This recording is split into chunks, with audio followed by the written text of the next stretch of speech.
Hello everybody, this is Logan from Longhunter Survival and Resiliency. This is my first video for the school that I'm doing. Really it's just going to be an introductory video to the tools that I think are necessary and just a quick lesson on things that are necessary for starting a fire and my philosophy on them. This is my cat. He is injured right now. I think he got bit by, my guess would be a coyote. And he's just needing a lot of love right now because he is not having a good day. So he will probably be in the video throughout the whole thing. Hopefully he won't try to get into the fire. So where to start? I would say first, start with knives. Obviously anyone who is in this industry will tell you to start with something that's fixed blade. This here is a skinning knife that I made for my wife. Not made. I bought this from Woodcraft in Lexington, Kentucky. It was a knife kit. I'm still working on finishing the actual wooden handle for it. So just for the sake of being able to use it, I made her a 550 cord handle. Really this is fully intended for skinning and disemboweling an animal, but you can still use it for shaving wood. Obviously works for that. I've even used a knife like this to cut my fingernails before when I didn't have nail clippers. It works very well, and skinning knives are known to be sharp and easy to sharpen. The next style knife, which I'm pretty sure it would be considered a Kephart style knife, is this one right here. You can see that it's Damascus steel, which is, from my experience, because I've only had a handful of Damascus steel knives, they're difficult to sharpen, but once you get an edge on them, they hold it for a pretty long time. Another thing about Damascus steel knives is you need to keep them oiled. I use mineral oil myself. I know plenty of people that use olive oil and stuff. See here, it's a relatively thick blade. You can use it for batoning, which I have. I've used it also to do some fine carving, stuff like that. Now, on this knife, I've got extra duct tape, extra 550 cord. I usually do that to all my knives to just have extra on it. It does multiple things instead of just one thing. I also like to keep a small pocket knife on me. This is a Gerber knife. It's the, I think it's called the mini stiletto. It's a little dirty from some cutting of some meat I did earlier. It's serrated. Obviously this would not be ideal to stab someone with because it would just get stuck in them. But it's a Tonto style with serrated edge. So obviously it's designed to do stabbing, but I mostly just use it for small things when I don't want to use this. Let's see. I also have this knife. It's a neck knife. It's a CRKT, Columbia River Knife Company. They have a lot of really good tools. I actually have another tool of theirs that I'll show here in a minute. This is called the Minimalist. It's the Bowie Minimalist by Columbia River Knife Company. I have added, like I said, this actually came with 550 cord with it, but I also added duct tape. One, so I have duct tape available, but it also gives me an extra thing to hold on to while I'm holding this knife. So it gives you a little extra grip there. I think it's essential to have a neck knife. A lot of people don't. A lot of people think it's useless and that it's going to get in the way. It's going to be sloshing around while you're walking through the woods or doing something, but it's easy enough to just put it in your shirt, not worry about it.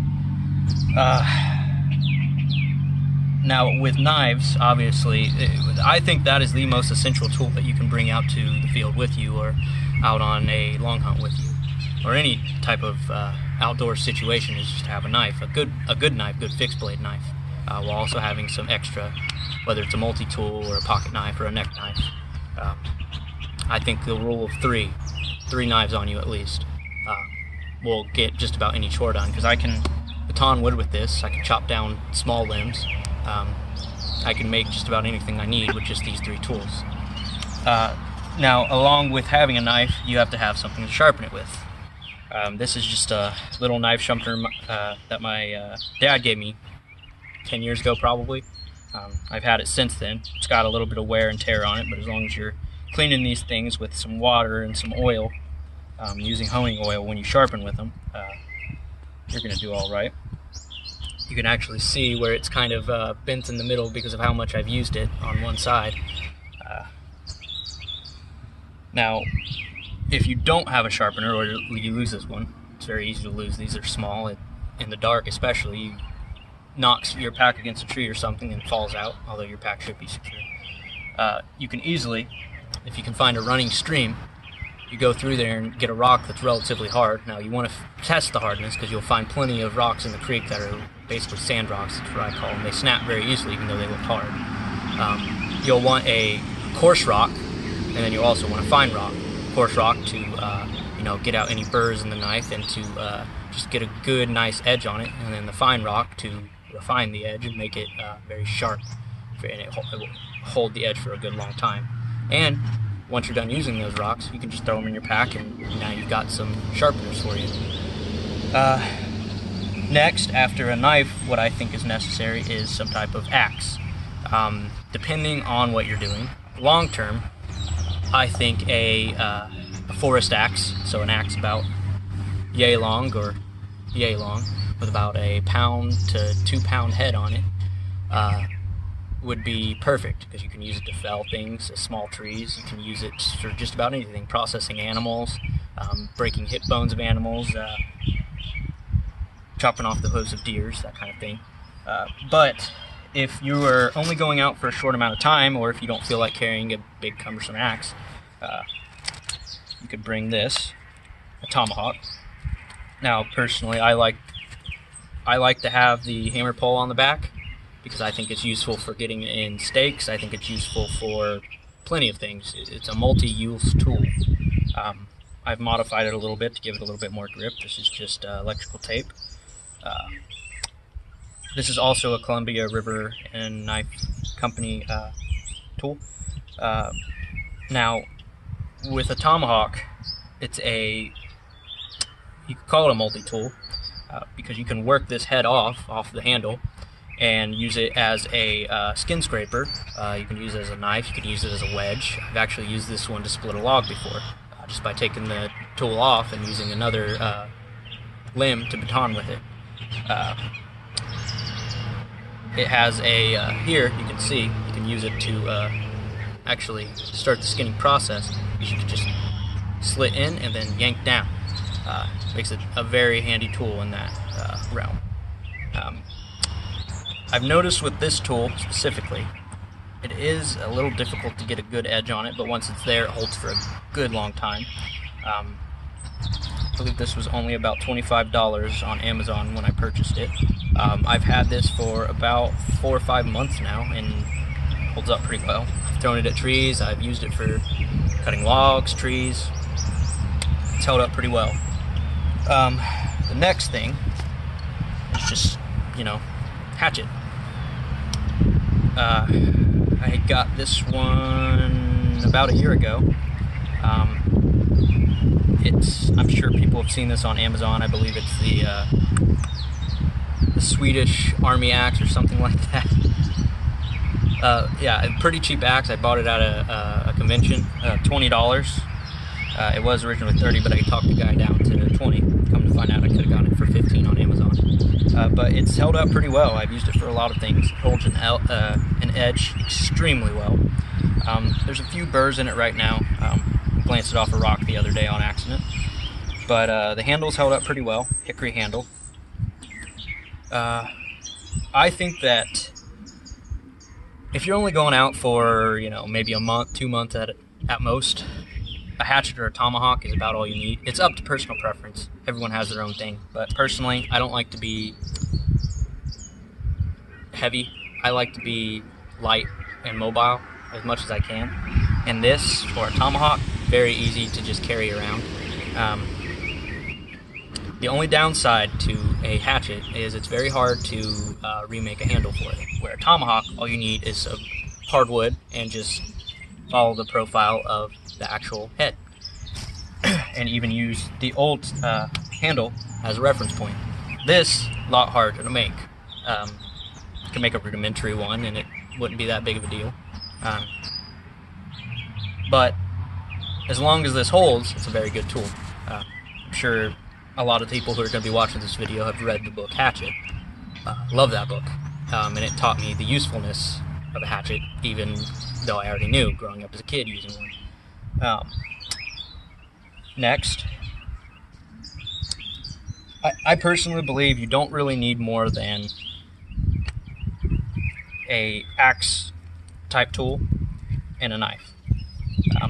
Some people would argue with me on that, and there's a relevance for that as to why you would need some type of saw. If you are going to do a long-term situation, build yourself a cabin or a small shelter, or even something to block wind from putting your fire out, you know, some blockers on each side or along, this would make it easier. This is a Field and Stream, so it's pretty cheap. Good company, I trust them, and this is held up for a very long time. It's a little divoted. I have to fix a few of these. Take a hammer and knock them back into place and then sharpen them. But this is held up very well. A lot of people use fold saws like this because it's easy to store. It's not as dangerous as a bow saw or you know, just a regular hand saw, which I've seen some people use, you know, like the Black & Decker that come in the toolkits. Some people do use those out in the field. Don't knock them, I've done it. I don't think a saw is necessary if you're just going out for a short amount of time, because you can easily, you know, sharpen off the edges, boom, boom, boom, boom, and then throw some logs in the middle.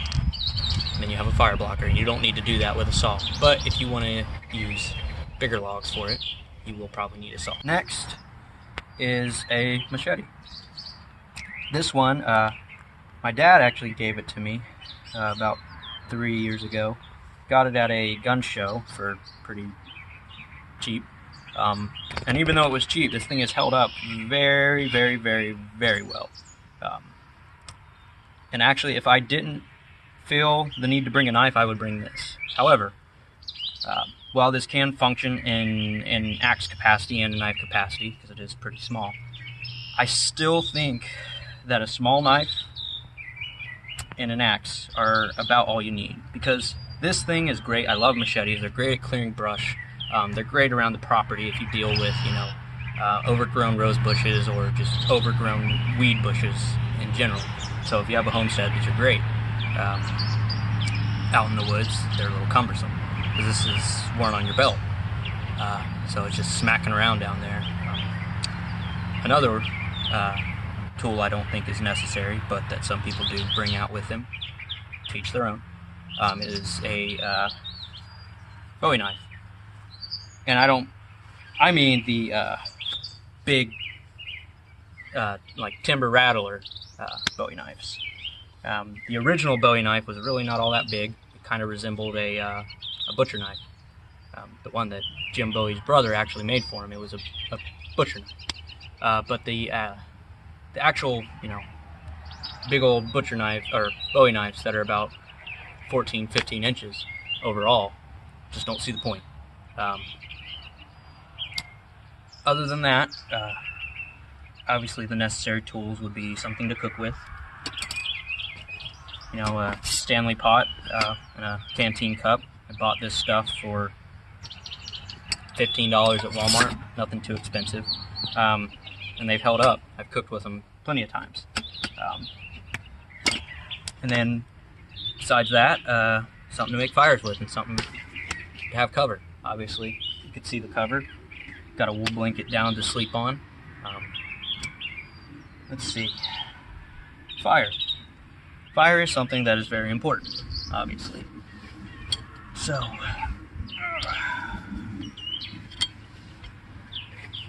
now this is a haversack, or a satchel, whatever you want to call it. For anyone who's played Red Dead Redemption, I'm sure you've seen John and Arthur's. This was actually something that has been around for hundreds of years. the Scottish Highlanders used it in Scotland. Frontiersmen used it, obviously, mostly made out of pelt. They would use deer, they would use beaver. This one, obviously, is canvas, same as my bag here. I prefer canvas. It's a lot more waterproof than just about anything else besides hide.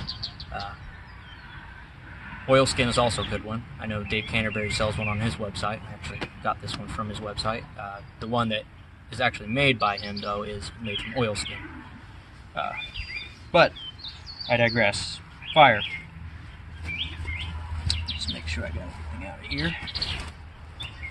And it looks like...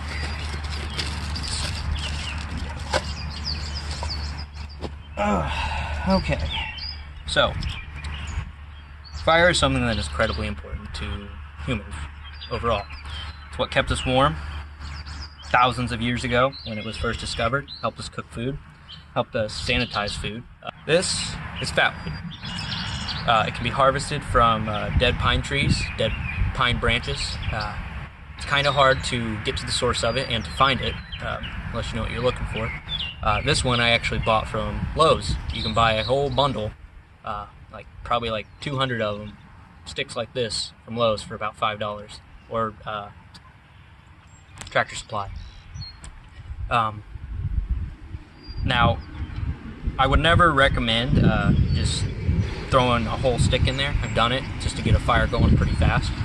What I normally do is I break these down into little sections and start a fire based on, just that little piece and some tinder.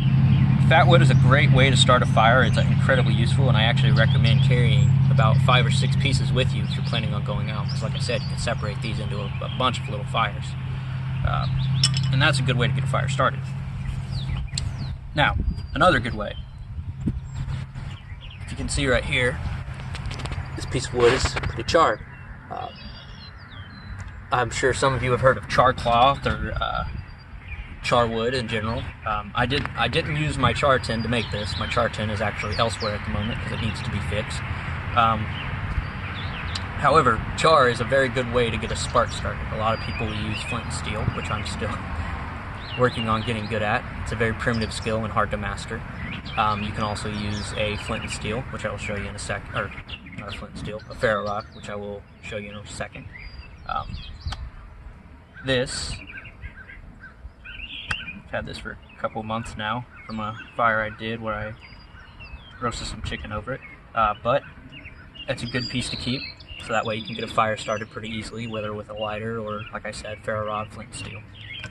I also usually keep some wood in there with me because I can easily make a steak out of this or whatever. Here, this is my tinder tin. This is fat wood shavings. Another good way to keep fat wood on you. Process it down, makes it easier to start a fire with.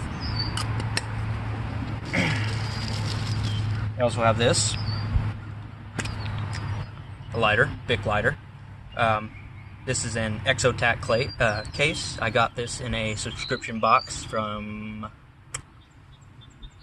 I believe it was Battle Box when I had that subscription. I didn't think anything of this at first, but then after reading about it and looking at it, I'm like, well, useful, I'll keep it.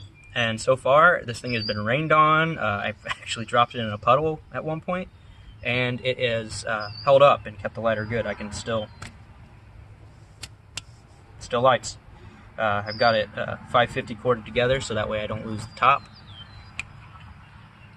Let's see here. I keep this just to keep tinder in, just to keep extra stuff in. You can even, throw these in here together. And then that's extra cover for them so they don't get destroyed or wet or lost. I actually use sandwich bags to keep most of my stuff in. Keeps them waterproof and keeps things dry. Meaning wood. Keeps wood dry when you want to store them. Which is what I have right here. So that way I always have a fuel source. Keep these in my big canvas rucksack here. Another thing I think to keep for tinder is some type of bag. That way, you can either keep it in your belt, keep it in a bag, which is what I usually do. And I also believe in keeping some cloth on you. This is from a pair of pants that ripped. I just started cutting it up and using it as a tinder source. You can char this as well, which is what I usually use it for, but you can easily start a fire with just the cloth. Bunch of flint in here, and some dryer lint. It's a good thing to start fire with, and I'll show you that in a second. The flint, I actually found this when me and my family were hiking the other day on a trail. Got about 8 pieces in here. Flint is a good way to start a fire, striking it off a piece of steel. I have a separate bag with a bigger piece of flint in it and my steel. I also have some char cloth here, and I'll actually probably use this to show you how to start a fire with it. Probably won't use the flint and steel, don't want to embarrass myself. Working on it. Like I said, I usually process down fat wood, so I have an extra piece of fat wood in here. So you can see that's about 1/3 of the length of it. I have an extra lighter. And this guy here is a glow-in-the-dark ferro rod. A lot of people are kind of iffy about them. They don't think you need them. You can do it just with flint and steel. I think it's better to have multiple ways to start a fire. Makes sense to me, but you know, it's that simple. Put that into a brush pile or a bird nest, a fat wood pile, scrape it a few times, or even once if you're that good at it, and you can get a fire going just about anywhere. And if it's fat wood, it will start when it's wet. A little closer in here so that way you guys can see. So, make a little fat wood pile here. So, key component of fire. Key components. A tinder source, kindling, also bigger kindling. So you want to start small, you know, much smaller than a pencil, and then pencil and bigger, as you can see. And then after that would be fuel. So that would be like, you know, branches, logs, bigger than this obviously. And you don't want to burn this anyways, because this is kind of, this is still green. It came from a green tree. And green will create smoke. Smoke is a good way to signal for help, but if you're, let's say you're trying to be concealed or you're trying to not draw attention to yourself, you don't want a lot of smoke. And I can actually, for anyone who's interested and wants to do the class, we do teach how to conceal fires and make them less noticeable. It's called a Dakota fire pit. I'm sure some people have heard of them. They're not hard to make, but gotta just make sure you do it right. Let's go ahead and get to this. So we're gonna attempt a fire here. One way I like to do it, I call this the lean-to fire. A lot of people do it this way. I've seen quite a few people do it on YouTube this way. It's the way I learned how to get a fire built, basically. What you would do is you would have your tinder source here near the start of the lean-to. Then you would just bring your kindling, and then larger kindling, and then eventually, obviously this would be the start of the fuel, and then eventually you can start adding bigger pieces of wood onto it to act as a fuel source. And then from there you can just kind of hang out and stay warm or make food, whatever you need to do. So, as I was saying, a few different ways to make fire. Obviously the quickest and easiest way is with a lighter. And as you can see, it starts pretty fast. And that's how easy it is with fat wood. We can do this. Get those going nice and good.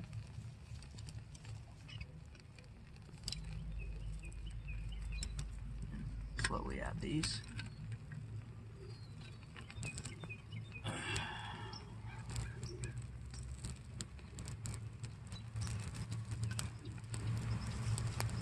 Let those catch.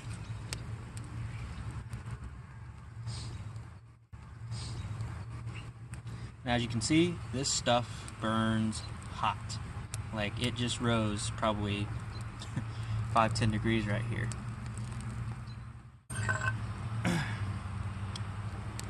Now, you could also do this with a ferro rod, which is it's as easy as a lighter, you know, as long as you're doing it the correct way.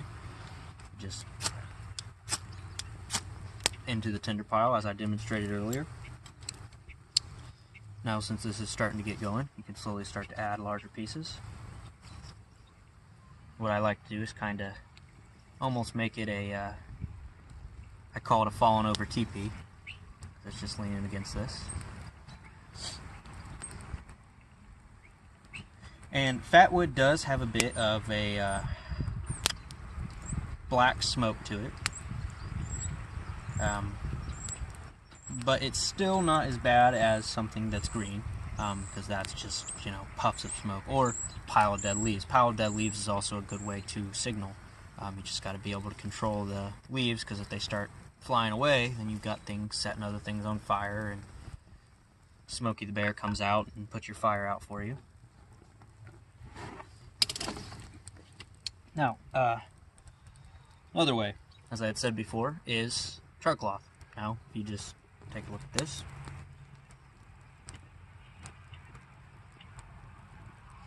As you can see, it's already smoldering. It's going to keep doing that until I try to put it out.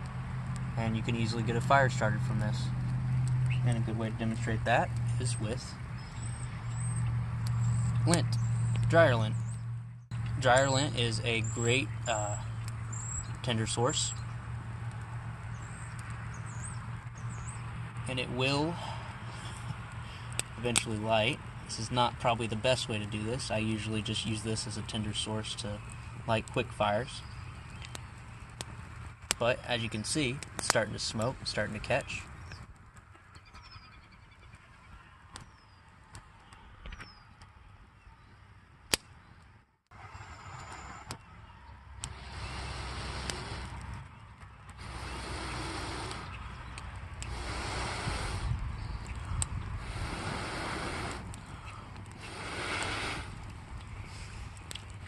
Back up a little here.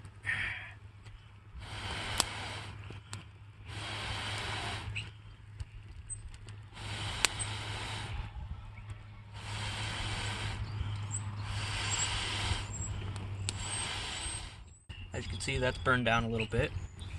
You've got sparks in there starting to go. And what you can do, let's put that on there.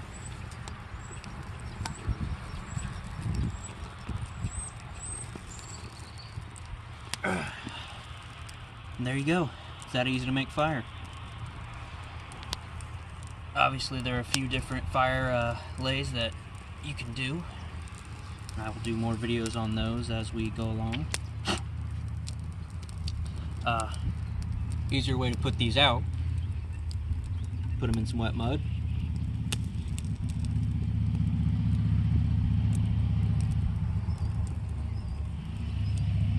Dip them in water. Although I don't recommend that because they take forever to dry. Mud or dirt is a little easier. Then you still got some char there. And you can easily reuse this. And then from here you can, you know, keep warm, make food. Obviously, the way I have this set up, it's just circulating in here. I could camp out all night like this as long as I have enough fuel. Yeah, it's pretty simple. Pretty simple process once you have the basics of it down. And as I said before, you don't always want to use a lighter. The wind can be crazy, and then you're going to have an issue with that. I want to thank you guys for watching my video today. Like I said, we're just starting out, and still a lot of stuff to learn with recording and video editing. And, yeah, like I said, we are Longhunter Survival and Resiliency. We have a website. We also have a Facebook and Instagram. You can Google us and find us pretty easily. We're located in Kentucky. You can even message me on this video and ask for class schedule, stuff to bring, curriculum, that kind of stuff. I'm gonna make some food over this fire, and I'll see you guys next.